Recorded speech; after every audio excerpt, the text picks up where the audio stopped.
옆에 있는 성도님들한테 인사하겠습니다. 메리 크리스마스. 예. 네. 예. 오늘은 우리가 잘 아는 성탄절입니다. 그리고 전 세계의 그리스도인들이 함께 이 시간에 예배를 드리고 있습니다.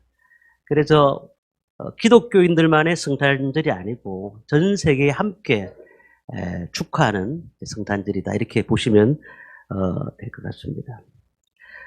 믿지 않는 사람들도 이 성탄절에는 사람들이 이게 오늘은 노는 날이다 그렇게만 생각하는 것이 아니고 즐기는 날이다, 또 좀 더 기쁜 날이다, 그런 생각들을 다 가지고 있습니다. 어느 절에서요 이렇게 붙여놨더라고요. 아기 예수 탄생을 축하합니다. 절에서 이렇게 붙여놓은 거예요. 현수막을 걸어놓으면서 아기 예수를 탄생을 축하한다. 어느 목사님이 얘기입니다. 어느 교회 성도가 한 분 등록을 하신 거예요. 등록을 하셨는데 누구의 전도를 받고 왔습니까? 그렇게 물어봤더니 그분이 쩔쩔 매면서 제가 절에서 교회로 가라 해가지고 그래 왔습니다. 목사님이 너무 좀 황당하기도 하고 그래서 어느 절에서 오라 했습니까? 그랬더니 그 앞에 있는 어느 절이라고 말을 하는 거죠. 그래서 목사님이 그 주지선 스님한테 전화를 한 겁니다. 아이고 참 이렇게 교회까지 보내주셔서 너무 감사합니다.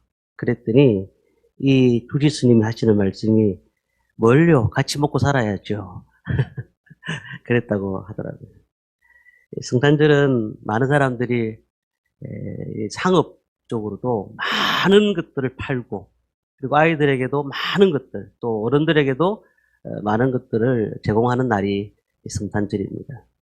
그런데 우리가 이 날에 예수님이 주인공이 되셔야 되고 이 날에 주님이 이곳에 하나님이 계심으로써 우리 삶 가운데서 그 예수님의 평화를 얻어야 됩니다.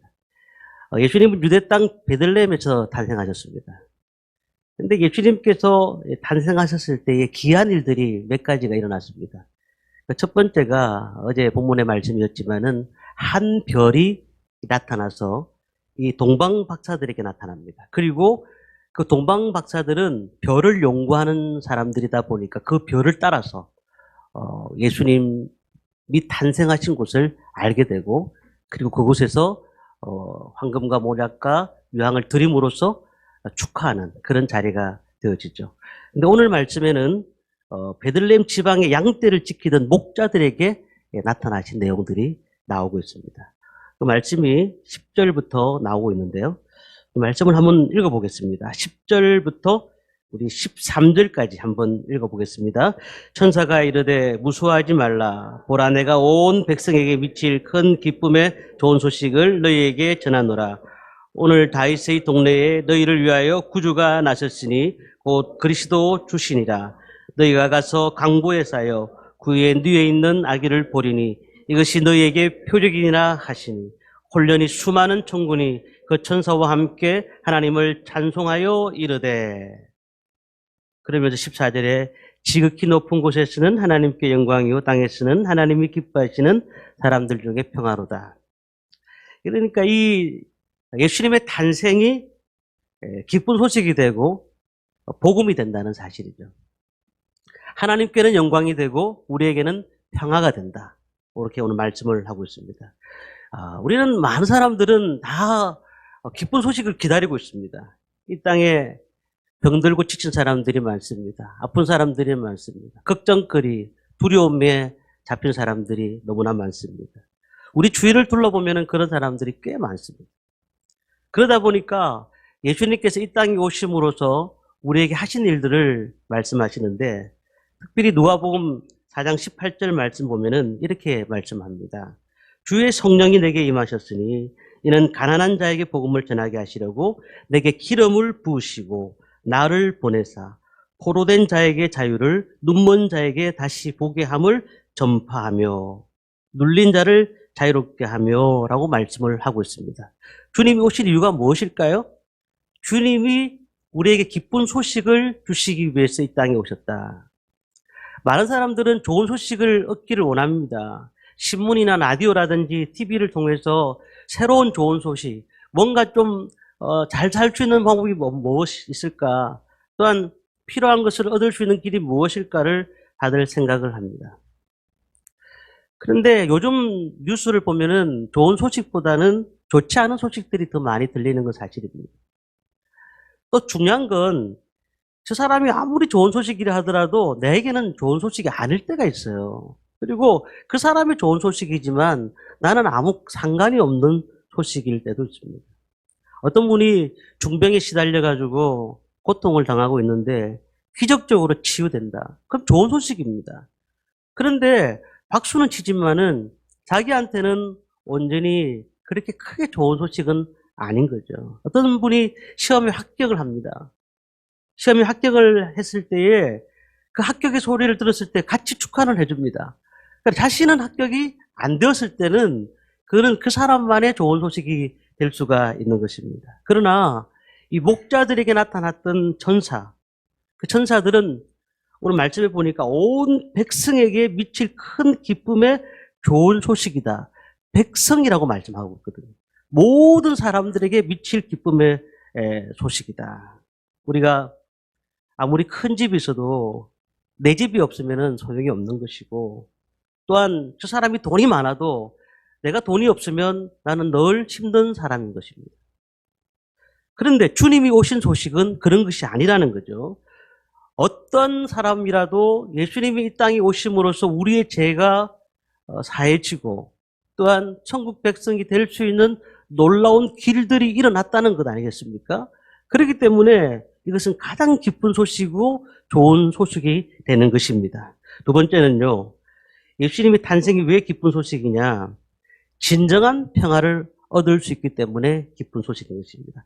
평화라는 말은 두 가지로 씁니다. 첫째는 에이레네라는 뜻입니다. 이 에이레네라는 뜻은 하나님이 주시는 평화, 그런 뜻을 갖고 있습니다. 근데 우리가 잘 사용하는 또한 평화의 뜻이 있습니다. 샬롬이라는 뜻을 갖고 있습니다. 우리가 그리스도가 이 땅에 오셔가지고 우리에게 평화를 주셨습니다. 세상 사람들이 알지 못하는 평화, 세상 사람들이 원하는 그런 평화가 아니라 세상에 하나님이 주시는 은혜의 자유를 누릴 수 있는 그 평화를 주셨다는 사실입니다. 오늘 본문에서도 보니까 지극히 높은 곳에서는 하나님께 영광이요 땅에서는 기뻐하심을 입은 사람들 중에 평화로다. 그래서 주님이 이 땅에 오심으로써 평화가 넘치게 되었다. 이 땅은 평화가 넘쳤습니다. 원래는 그렇지가 않았어요. 에덴 동산이라는 곳에서 아담과 하와가 살았을 때만 해도 평화가 있었죠. 그런데 선악과를 따먹는 그 순간부터 타락하게 됩니다. 그리고 하나님과 단절하게 되는 거죠. 단절되면서 멸망의 길로 갈 수밖에 없는 사람이 되어집니다.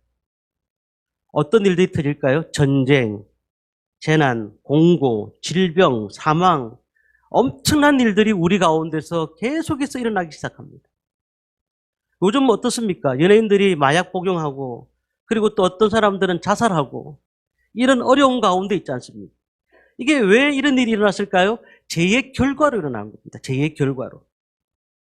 하나님께 범죄한 인생이 이런 삶을 살 수밖에 없는 겁니다.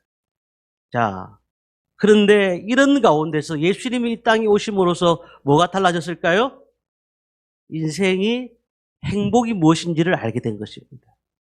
평화가 무엇인지를 알게 된 것입니다. 기쁨이 뭔지를 알게 된 것입니다. 하나님이 주시는 기쁨, 하나님이 주시는 평화는 세상이 주는 기쁨과 다르다고 말씀하고 있거든요.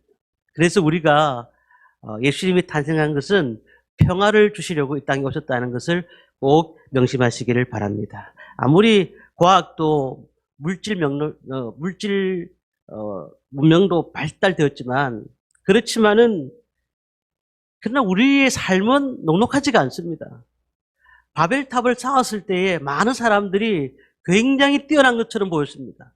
그렇지만 그들은 하나님처럼 되기 위해서 그들이 끝까지 높이 쌓았던 그 바벨탑, 결국 하나님께서 그들의 언어를 혼잡게 하셔서 무너뜨려 버렸다는 겁니다. 왜 그럴까요? 하나님을 잃어버렸기 때문에 그런 겁니다. 이 시대에 평화가 있다 할지라도 그 평화는 옳은 평화가 아닙니다. 하나님이 없는 평화는, 하나님을 잃어버린 평화는 우리 가운데 아무것도 아니라는 겁니다. 예수님이 말씀하십니다. 내 영혼에 기쁨이 있다. 그리고 내가 주는 양식이 너의 마음을 기쁘게 할 것이다. 주님께서는 그렇게 우리에게 말씀하셨습니다. 아버지의 일은 무슨 일을 하시는 것일까요? 영혼을 살리는 일입니다. 우리를 살리는 일. 예수님이 이 땅에 오셔서 오늘도 주님께서 우리에게 하셨던 일들은 영혼 살리는 일을 하시는 겁니다. 우리가 그 일들을 위해서 주님 앞에 섰는 줄 믿습니다. 오늘도 그렇게 예수님이 오셨음을 기뻐하면서 오늘 우리가 2부 순서에 우리 아이들이 찬양을 하고 또한 율동을 하고 기뻐할 때에 그 모든 것이 주님을 기쁘시게 하는데 우리 모든 초점이 맞춰져 있는 겁니다. 주님이 이 땅에 평화를 주시기 위해서 이 땅에 오셨던 그 모든 것들을 우리는 찬양하고 기뻐하는 것입니다. 오늘도 이러한 모습을 통해서 전 기쁨의 소식을 많은 영혼들에게 전하는 저와 성도님들 되시기를 주님의 이름으로 축원합니다.